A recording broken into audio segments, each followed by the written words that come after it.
Can I have the one in the back, please? Yeah.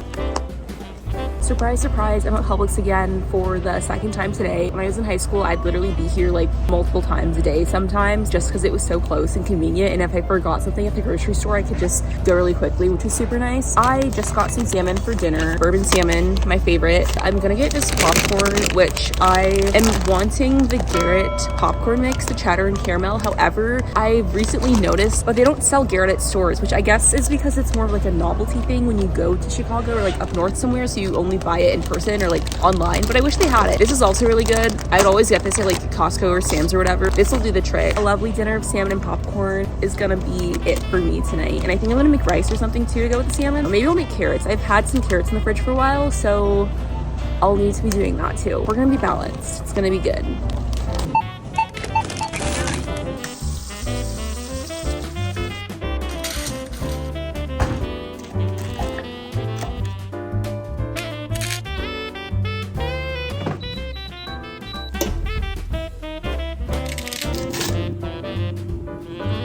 He said something to me that has changed the way that I kind of go about things a lot since.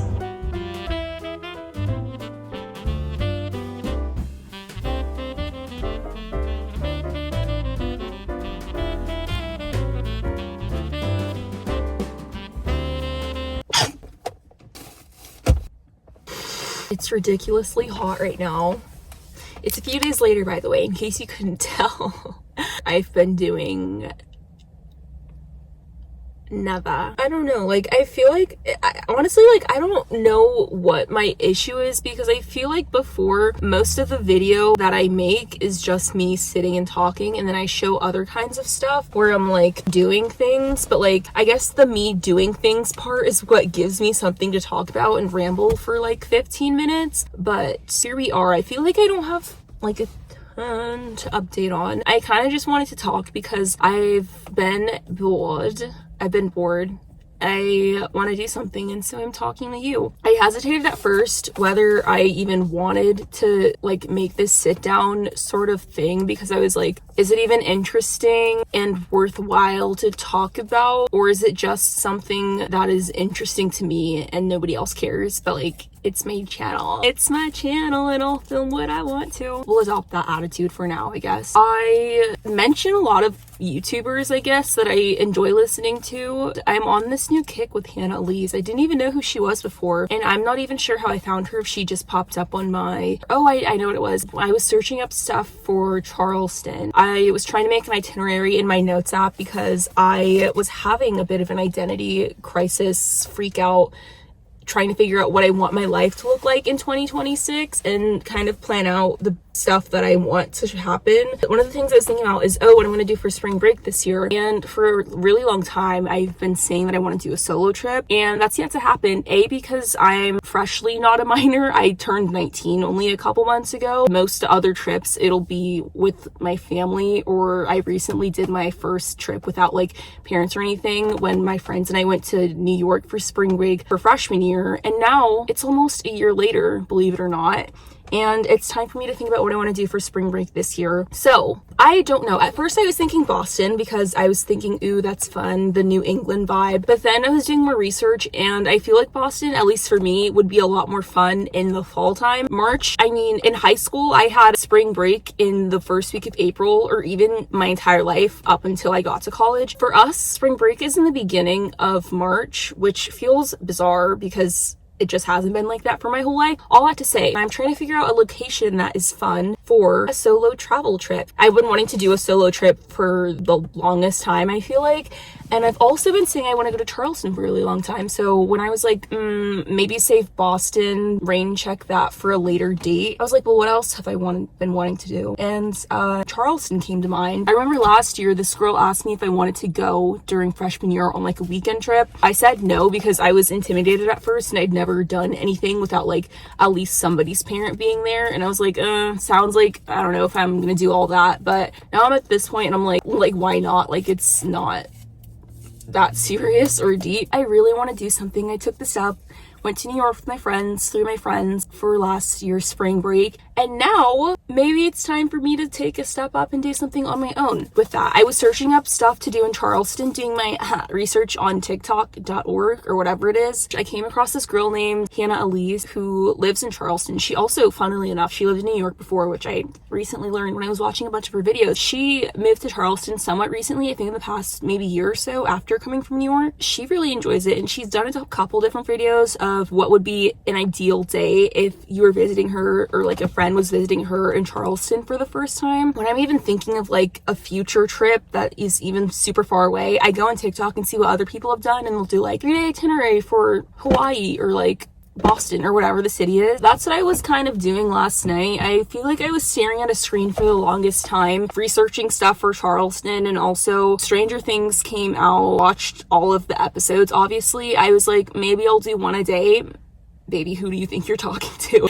And then the Chiefs game, which obviously watching in case Taylor decided to show up. But I'm curious now if she made some sort of deal or sort of talked to the people behind the scenes so that they don't constantly show her during the game. And I feel like I feel like that had to have happened, because in the beginning of when she would be going to his games, at least last season, they'd show her every 5 seconds after every single play. They didn't do that. They only showed her coming in, and maybe once. Other than that, I don't know if Disney Plus came out with Taylor's last part of her Eras Tour documentary a little bit earlier than normal or what. I watched it on Christmas Day, but originally I think it was supposed to be like the last part was supposed to be today, but I'm confused. But I'm not complaining because I got to watch it yesterday. So between all of that, I feel like I was looking at a screen for a very long time and kind of just lounging. It's 5 o'clock and the sun's probably gonna go down in the next half hour, so I better get to what I was originally planning on talking about when I came out here, which is the invisible string theory, or just invisible string in general. I'm pretty sure the like invisible string theory came from just the song Invisible String by Taylor Swift. You saw before, I journaled like 15 pages, and that was just once. I did that, and then the next day there was like 5 to 7 more. I feel like a lot's been flowing out. I think I'm just reflecting on like end of year stuff and stuff in 2026, and sort of just being reflective and introspective on what's been happening in the past 365 days. Also, being home, I feel like it's not just me, but like being home makes me feel like I'm reverting to my high school self in like certain ways, which feels like very freaky because everybody feels like they change so much when they go off to school or like do whatever they're doing, and then they come back home and visit and they're like, oh, I feel like I'm 16 again, which is pretty crazy. Anyway, all that to say, I feel like I've been doing lots of thinking. I feel like the invisible string sort of ideal is it's so interesting, because looking back at how things played out and bled into each other is such a crazy thing, because you see it so clearly once it's over and done with, and you have a different outside lens rather than being in it. But it's not fun when you're in it at the time. So like right now, I'm a sophomore. I go to UGA. I was low-key, high-key in my sophomore slump era. But as sort of unfortunate as that was, I feel like that was sort of the kick that I needed to go into something different and pursue change in my life in some way or another. And that is part of what led me to want to go and do a semester abroad at some point. And so that, I feel like, along with a lot of other things, I struggle doing these sit down things because I'm like wanting to be super articulate and form what's going on in here out loud. If I'm summing it up, my invisible string thus far has been in 8th grade. For me, that was COVID year, and I ended up moving and going to a different high school than where the rest of the people I'd been going to school with forever, pretty much my whole life, were going to. And so that was a freaky experience for me, because 8th grade was my COVID year, 2020, obviously, because half of my 8th grade year was online. Not the most fun, because I feel like just naturally, like a lot of people do, I romanticized what high school would be like when I was younger, watching High School Musical and all of the Disney shows with everybody, I feel like mostly being in high school. You have this sort of idea of what it's going to be in your head, and boy, that was not it. My sophomore year was online. My freshman year of high school was online. After that, things kind of slowed down with COVID. You know the story. I don't have to tell you. We all lived it. My sophomore year was then in person, which was nice, or so I thought. Because I was like, okay, I finally get to meet these people that I've like seen in Zoom boxes for the past year, and I get to like meet some new friends and stuff, because naturally, like, especially when you're in like middle school and younger, I feel like you are just friends with the people you're around, more or less. Like, you do a certain sport, you're friends with the people on your team, or you're in the same classes with these certain people, and so like you're just friends with the people you're around. Obviously that's different when you're in college, and it's like, oh, you have to make time to see your friends, which is so sad. I went in thinking I'd have this like super fun like sophomore year and finally getting to meet people. I don't know if it was just my perspective or like this thing I had in my head, but I kind of felt like people were mostly sticking to the friends that they'd had before, because most of the people, they went to middle school together, and so I kind of felt like I was starting off on the outside, which is not anything crazy. Like, I'm not the first person to like switch school districts and like have to meet new people. It just was kind of jarring for me, since I was not used to that, and I never thought that I'd move ever in my whole life. I'd been in the same house forever and went to school with the same people forever. Got adjusted to it. I like sort of made friends, whatever, here and there, but I hadn't made like super strong connections. And then same thing sort of happened junior year, but I felt a little more alone into myself in a sense, just because I was longing for something more, like a deeper connection. And that sort of followed me throughout the rest of high school until I was like, I cannot wait to get the out of here and go to college. Like, I literally was counting down the days, searching on Google every single day of senior year, being like, how many days until like May whatever 2024, like how many days until my graduation date, basically. And I was like, get me out of here. Like, I don't want to be here anymore. I want to go to a big school and meet a bunch of people from different places. Me and my mom are gonna go run errands, so I'm gonna have to resume this later, but I'll see you later. She's looking at me through the window and like so confused. She's like, what are you doing in the car? I'll see you later. I'll resume this later. Currently in Walmart searching for a new puzzle, because me and my mom and my aunt finished the first one, so now we need a new one. Now I think we're kind of all addicted to it. It took us like 2-ish days, and the funny thing is, when we got the puzzle in the first place, this little boy was like, oh my god, in the store he was like, oh my god, this puzzle is so easy, and we were literally, it took 3 adults 2 days to finish it, but like it was our first one in a while, so can't judge too hard. Now we're searching for a new one, so we'll see which one we find and how long. Maybe we'll do this one a little bit faster, we'll see.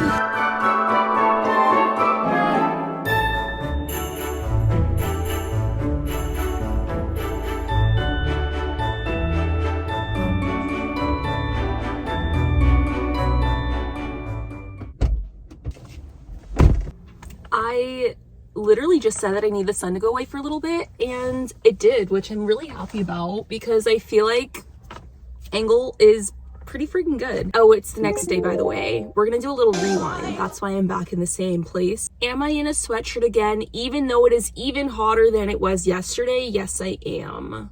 But we're gonna have to ignore that. This time, continuing my invisible string, and now I have my beautiful notebook with me to assist so that I don't forget anything. Last thing I was talking about was just sort of how I just pretty much struggled in high school. Just jumping off from that point, I was kind of just explaining my whole situation with high school to go on to the fact that it forced me to be super outgoing in college, at least for your first year or even the first semester, even more so. Everybody's just way more willing to talk to people and get to know people and talk to people they might not normally talk with, which was the case for me too. Like, especially being in the place that I was in high school, I was so willing to be talking to literally everyone. I joined or tried out 1,000,001 different clubs and orgs. I thankfully found my place and I found my people, not just with orgs though, with classes too. Like, I would go out of my way to try and like talk to different people in classes and like start up a conversation with someone that I'd never met before, which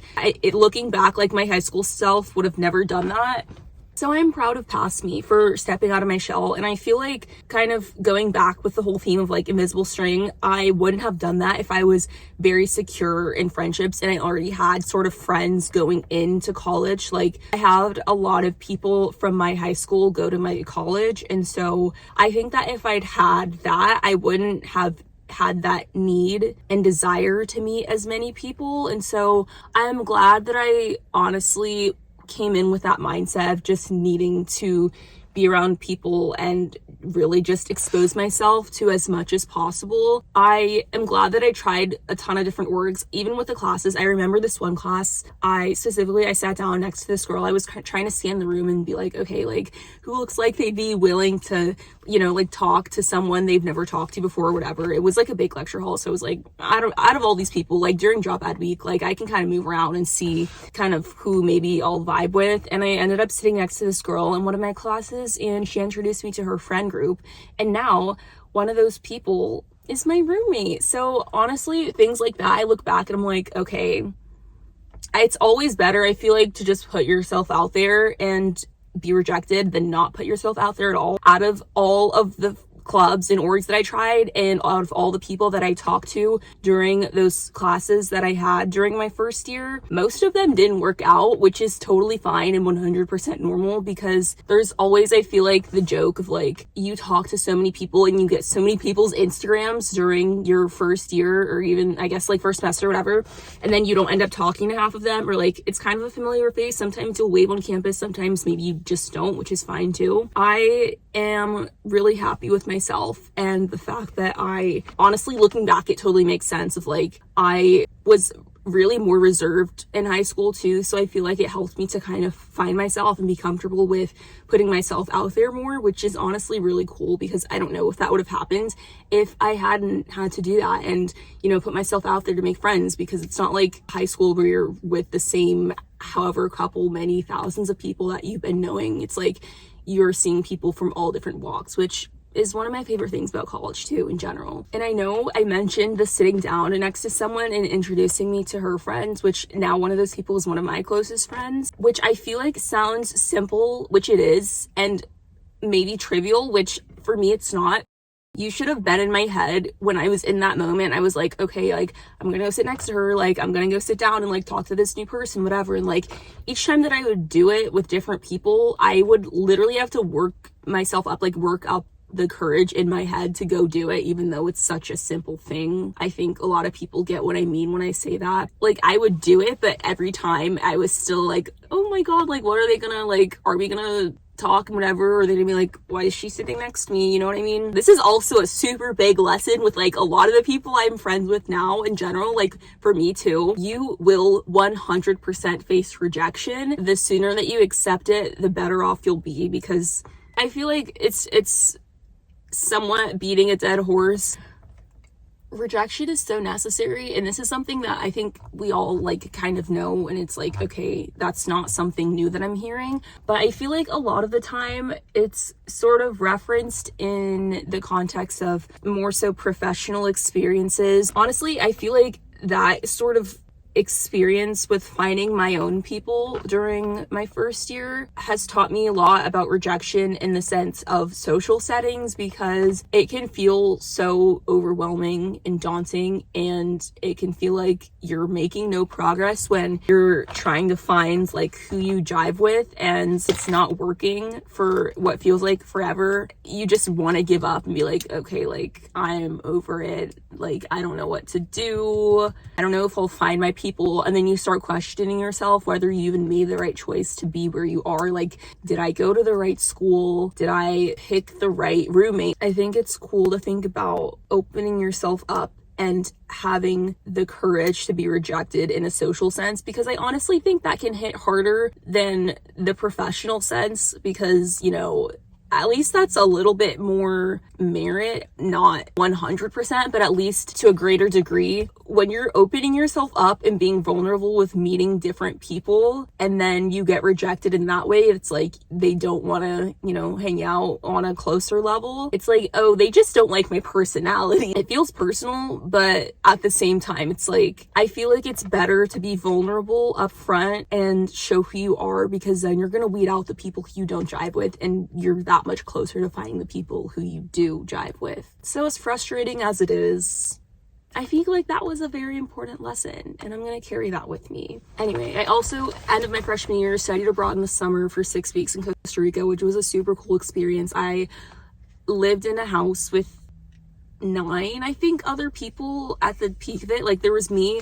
3 other girls from UGA, 2 girls from University of Richmond, and then a girl from a school in Boston, plus the 2 host parents and our host brother. And then they had a little, I think, wiener dog, and then a different, like, huge dog. His name was Loki. He's really cute. I don't know if I would have had the courage to do that before my freshman year either, so we gotta love our invisible string. You know, if I hadn't been comfortable with getting out of my shell, if I would have, like, gone to a different country for that amount of time where I've never been before and I didn't know, like, I knew Ava and I roomed, she was one of my roommates, which was, I think, it made it more comfortable. I'm really glad that I did that because that gave me, I feel like, a little, let me kind of dip my toes in the water of study abroad. There were a couple of UGA professors who went on the program with us and were teaching some of the classes. For 4 out of the 6 weekends, everybody in the program would go to the same excursions, and then 2 of the weekends we had free.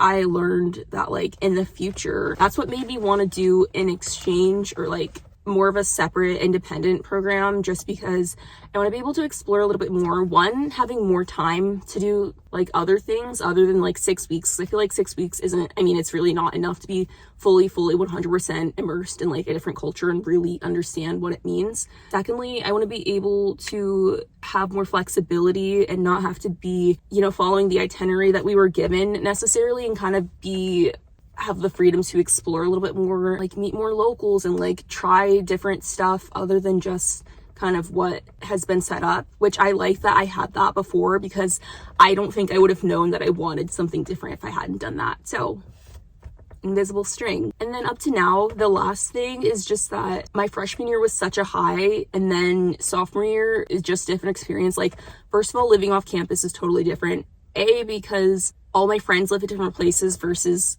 first year, like, everybody was in, I mean, obviously, like, all of us were on campus, but we were still, like, so much closer, and it was easier to literally just walk over to someone else's dorm and see each other, like, without having to think about it. But now it's like having to coordinate plans because everybody's schedule is just all over the place, and, like, having to make it like, okay, when are all of us free at this time, and, like, within the next, like, month to even, like, make a plan. Also, just the fact that the novelty of college has worn down and I'm in a more of a routine. I'm not as, like, confused being like, where is stuff on campus? Also, just having more familiar faces. I need something to spice it up, which, can I say it one more time?